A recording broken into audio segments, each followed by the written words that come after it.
You starting? Yep. Okay. All right. You sit down there and eat. Couple things to good. cover. First, I don't know if you guys knew, Mr. Bob Escobedo. Yeah. I got a call from his wife Donna, this morning, and he passed yesterday. Oh, man. So I'd ask you to keep him in your prayers, yeah. As soon as I find out when the viewing is and everything, he's at, I think it's Mosier's, parlor in Valparaiso, but as soon as they, announce what's happening, I'll get something out there, so whoever wants to go can go. Second thing, safety, just please watch the icy conditions out there. I know we're almost done with winter, but just, watch what's going on out there. Plant Road, I see some people really getting it on that Plant Road lately. You guys gotta slow down on that Plant Road. I mean, I saw one guy, just from the scale, I don't know, he must have been doing 20 by the time he hit the back corner. So just please, watch what you're doing on Plant Road. Finally, one of the initiatives is we're having to really watch what's going on as far as our load weights and our load times and everything else with our company, because we're physically watching the XRS a lot more and we're auditing everything. I've heard somebody make the expression about one and done. If you're doing one load and coming back and sitting, that's not right. If you want to go clean something, you're welcome to go do that. If you're under dispatched, let me know and I'll talk to these guys about it. But if you're coming back and you got time, you need to be going back out for another load. I mean, you can't just come in and do one load, especially one way, because I've been going through the records. There's people coming in here doing one local load and then sitting here for an entire, or I don't know where they're sitting, but not doing anything for the rest of the day and calling it a 12-hour day. Just so everyone knows, one and done is not the way that it works. 12 hours means you gotta work 12 hours. Now, we got equipment that needs to be cleaned. I'm good with that. We've got our break room, we've got our locker room. This place should look immaculate. But if you guys are sitting around, if anyone's doing that on their phone, thinking, hey, I've already done my one load and I'm done, please don't do that.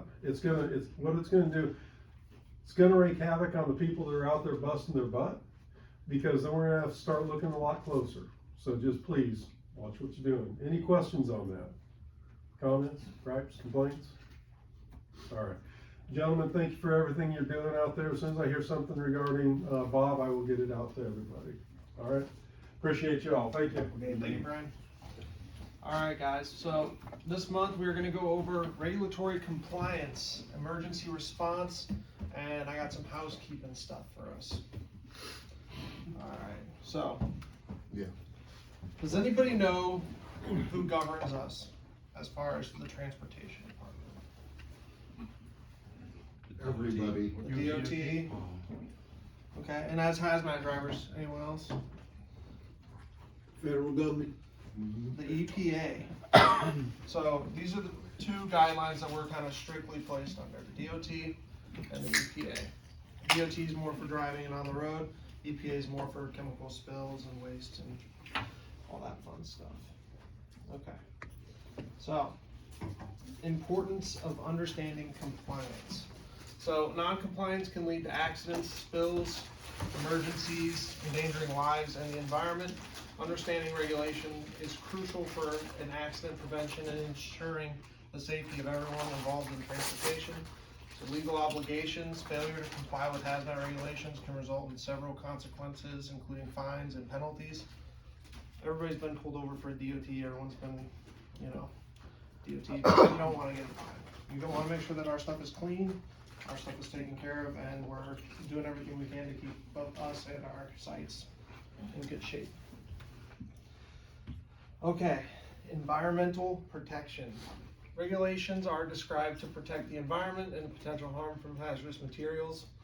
If your domewood's open and you're next to the river, you're probably gonna kill a lot of fish or something like that. I mean, it happens, They did already. Exactly. Without us. I mean, the water may be cleaner, but those fish are gonna pay for it. Compliance reduces the risk of environmental contamination, preserving ecosystems and natural resources. Public health. Compliance with regulation contributes to the protection of the public health by minimizing the risk of exposure of hazardous substances. Understanding and adhering to the regulations is a shared responsibility for the well-being of the communities. Okay. So how many of you guys have seen this before? It's a joke in your town. Alright, so we had this in the red book, and it was kind of our emergency response plan. I have since recently added it to the tablet, so if you're going on the drive, it's also there. This is gonna be your, hey, I'm in trouble, what do I do? We got a nice little checklist for you guys, so you guys can go through that. So I found this cool little tidbit about the Department of Transportation. They've got an emergency response guidebook on every chemical spill that happens. So if it's like a certain substance, they know what to do. And that's why it's super important for us to make sure that we have the proper BOL and we have the proper placards on our trucks. No Chemtrack? 911 ain't gonna be able to help you. Well, so we have Chemtrek too, and I'm actually our Chemtrek responder for the PBS technology, so you guys can always call me. And I would expect that you guys call me in those So we situations. don't call Chemtrack direct. You can call me, I'll call Chemtrek, however we wanna do it. If you go into the emergency guidebook, the Chemtrek number is in there. As well as, It's on your bill of lading. Should be, I was about to say, Mhm. go. and yeah, there's tons of numbers and information on what to do, no matter what the situation. Alright, so here I made a quick little checklist for accidents and incidents. So stop no matter how minor you think the accident has been. Make sure you're turning on your hazard lights. Make sure you move out of the way. You don't want to be blocking traffic. You don't want to be in the middle of the 8094. You want to make sure that you're visible. Make sure you call 911. Call dispatch. So call 911 first if you're in an accident, and then call me. Make sure that the other drivers or passengers are okay. I'm really indifferent about that. You know, I know that a situation could happen, but at the same time, you don't want to go over there and give them CPR because they could probably end up holding you liable for whatever you do to them. But okay, so set up emergency and warning devices such as your triangles and exchange information with the driver if it happens. Should take pictures also. Take a lot of pictures, take a lot of notes, get their license plate, get the photos, whatever you guys need to do. Alright, so PPE, personal protective equipment, is crucial for ensuring the safety of persons involved with hazmat incidents. What kind of PPE do we wear, guys? Respirator, Hard hard hat, hat, safety respirator. glasses, steel toe boots, Long sleeve shoes, I mean, Face shield. shirts. long sleeve shirts, Shoes. don't give me some We long got- sleeve shoes. I ain't got We got chemical gloves, earbuds. We got everything you guys need to keep you guys protected. I need a respirator to fit my head.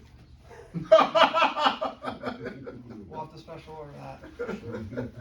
Don't Alright, worry well, about mine. Come see me. If at any point in time you guys know that your PPE isn't working properly or isn't fitting for you guys, come see me. We'll get you guys taken care of. Okay, alright, on to the next one. House cleaning. Guys, this is what Brian was talking about. If we're sitting around, we should not have trucks looking like that. That could come from sitting underneath the rack here, 'cause I've seen it happen, dripping off the pipes. That bad? Actually, yeah. But it's still, if you got time, it could be clean. I just took mine to the truck wash and put That's some not of that a stuff while, on that's it. not I an mean- overnight thing. I've seen that happen overnight. You have to dump shit all over to get done. I mean, that, The this sad is part pretty about- bad. We got Sad some part license about right out that- there. We do, we have pink soap out there. The sad part about that picture is 18110 is a local vehicle. It's not like it was at a customer site or one of our outside carrier hauling that. That was from here. So, guys, if you have extra time, if you get back from Butler early or wherever you're going, go get your truck washed. Go get your, we love to see our equipment Truck look wash good. ain't gonna get That that. ain't gonna get that off. Well, Yeah, we up, 'cause I spray mine before I go to the truck wash. Oh, yeah, if you got the And- spray on it, And then then yeah. it just come right off. Get the pink soap, scrub it off. I mean, we have extra time, guys. Well, it's 2 o'clock and Mike and Red are gone. don't we have a container of pink wash, No. pink soap wash? We don't? No, I mean, they got a little spray jug, but that's empty all We most of the never had time, any. cause you got Edwards I back asked there Mike, he every gave me day. one, I put it in my side box. Alright, well, we'll work on keeping a more available supply out there, if you guys make sure our equipment doesn't. I look tried to like get He's on one the here drop- and drop they gave me, sale. I don't remember what they said, but they said they don't want it here for a reason. That's why they wanted to keep it at the Yeah, shop. might need to use talk everybody about else's that. code number. So, Probably because it disappeared. in my end. Alright, next one. Well, one thing, the drain in the tote. Doors, Damn. You sample bottle. Yeah, you're not supposed to do Guys. that. no, I thought it was a meat stick. Yeah, we're looking at the meat stick too, just so you know who you are. Alright, guys, Oh, that's in the nose. we can't have sample bottles piling up like that. We gotta be turning these in. I mean, what happens if you guys get pulled over and they see that? Those are full on the backside? All them are in front of. They were empty, they probably. I don't know about all of them, but There's a that, couple of them that that looks full, that looks full, that looks full. Guys, we cannot have this happening, okay? Well, that, and that one in the door, that's a big ass ticket. Oh, big time. So, Same guys, thing with that defoamer they like putting in the damn door.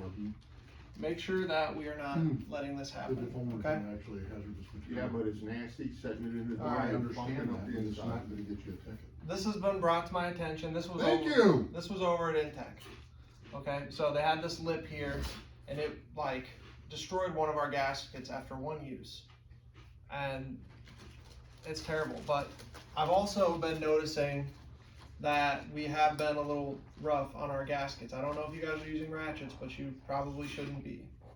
Hey, ratchets, it's the Impact. Impacts, so. We don't want to be using impacts, we want to make sure these are hand tight, I mean, they don't have to be touching together, there can be room for that rubber, okay? So like, that's what happens with here, and we had a brand new gasket and it lasted one day. Actually, that thing shouldn't even be on the end of that hose. Exactly, this should be a rubber spool and we should, you know, so why don't they do it we're working on that, Oh, okay. that's a It's sales inside, issue, it's but gonna take a while. we're working on that. Give it the damn thing. Alright guys, remember, Someday after. as always, grease your fifth wheels, I think it right now, especially. Mhm. yeah. Hot loads. So I noticed the last couple days we've had some hot loads. This morning there was nothing we could really do from Burns Harbor. They were running out of one tank, but like all last week, I know I had to catch them. They were running hot. I come in here at 5 in the morning. I look at the temperature reading right there. It's 175, 178, and it's like, what are you guys doing? Like you have 3 tanks of acid. So make sure we're looking out for that. Like they're not gonna care. All you have to do is say, hey guys, I noticed you're running a little hot, and I noticed you guys had a couple acid tanks. What are we doing? We're only hurting our equipment when we do that kind of stuff. All right.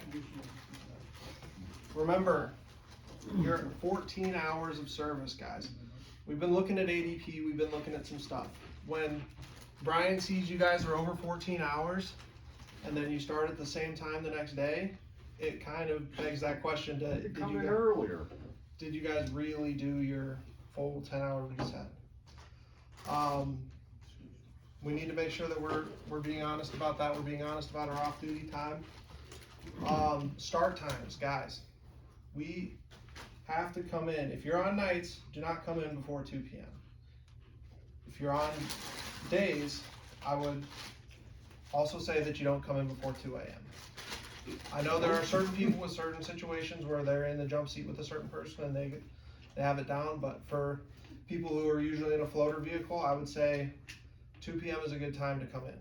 And then we don't have people sitting around waiting for trucks, and everybody's happy. All right, make sure we're getting our SDI and Nucor tickets. Make sure we're writing down our gallons at US Steel. All right, and I got a video for you guys.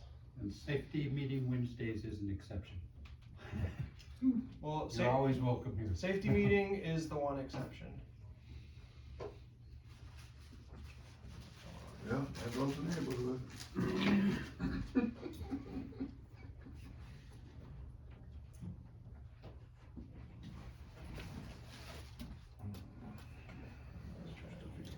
exit the mode on, PowerPoint. Too crowded. Yeah. Yeah, it did that to me last time.